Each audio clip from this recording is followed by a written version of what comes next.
How to use ChatGPT. Learn to talk with AI. Whoa! Simplifying studies, empowering future.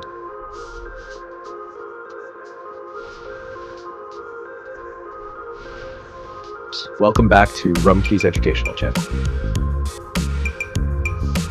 Today we're going to learn something super exciting and useful, how to use ChatGPT. Whether you're a student, teacher, or curious learner, this tool can become your new best friend.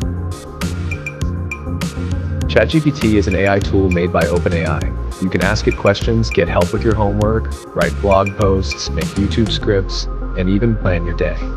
But to get the best results, you need to learn how to talk to it properly. This is called writing a prompt.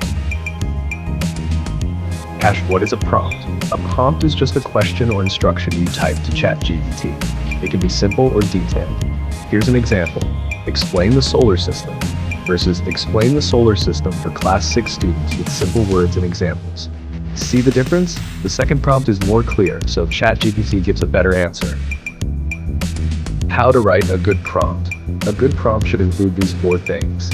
Action, what you want ChatGPT to do. Topic, the subject. Details, level, audience, format. Format, optional. Blog, script, quiz, etc. Create a worksheet with 5 grammar questions on parts of speech for class 5 with answers. Here are some great prompts for learning and teaching. Explain photosynthesis with a diagram. Create a quiz on World War II for class 10. Summarize chapter 8 of the iBook computer book. Write a blog post on types of nouns with examples. Why should you use ChatGPT?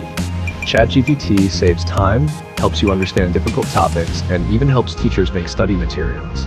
But remember, always check the answers and learn from them. So, next time you open ChatGPT, don't just type a short question.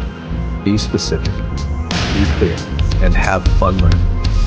If you found this video helpful, don't forget to like, share, and subscribe to Rumki's educational channel. And comment below if you want a PDF guide or worksheet on how to use ChatGPT.